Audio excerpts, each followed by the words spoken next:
Now, Channel 3 early warning weather with meteorologist Mike Cameron.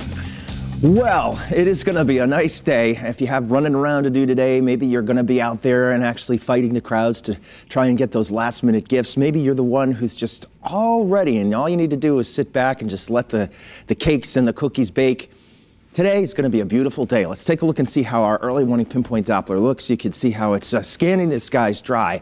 But if you don't have this thing on your phone, you just get our app. And it might be a useful thing tomorrow, especially if you have some early running around to do, because we are expecting to see a little bit of snow actually coming into the picture. We do have a little weak system up here over the Great Lakes, and then gathering moisture here through, the boot heel of let's see, this is Missouri, and then back through Kansas.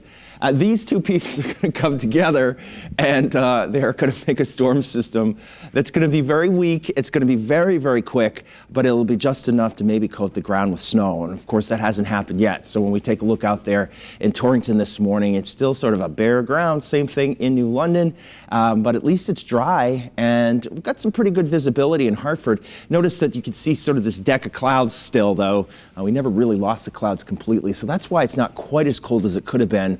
So we have 37 in Hartford. There are some 20s out there. Meriden, Torrington, Salisbury seeing about 29 degrees right now. But Windsor Locks and Willimantic and Groton, we're all seeing 34. You can still see wind too. So because the wind is up and we've had some clouds, just didn't get quite as cold as we were anticipating. But still, it feels wintry out there, especially when you factor in the wind too. So your forecast today keeps it cool, but notice it's partly to mostly sunny, and we'll see temperatures anywhere from 38 to 45. Those upper 30s for northwestern Connecticut, Hartford area about 41 or 42.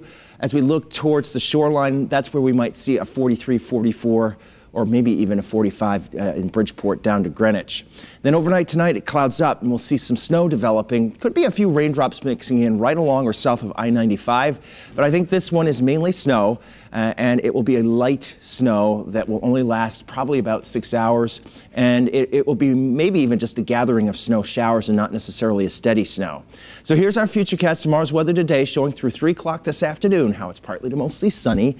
And then as we go on in time, you can see here's about 6 p.m. All the way through 9 o'clock, the clouds are coming in. And after midnight, that's when the snow starts to come in.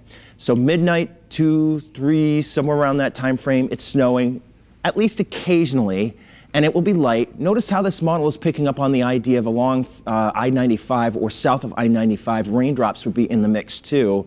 And then as we go on in time here, here's about 6 o'clock in the morning, it's still snowing, but it's really ending between 6 and 9 in the morning. We might still see some flurries or a brief sprinkle during the afternoon as the system is leaving, but we wouldn't see any additional accumulations during the afternoon hours. The accumulations would happen between midnight and 9 a.m.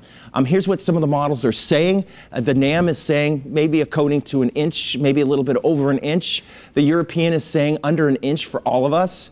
And then when we take a look at the GFS, this one too is saying, generally speaking, under 1 inch for all of us with this storm system. So what we're saying is a coating to 2. I think there might be a few areas that see well over 1 inch of snow before all is said and done. But in your early warning 7-day forecast, we still think Christmas Eve afternoon temperatures go above freezing, enough so that a lot of this is going to melt away, so that Christmas Day, more of us will have brown or green ground once again.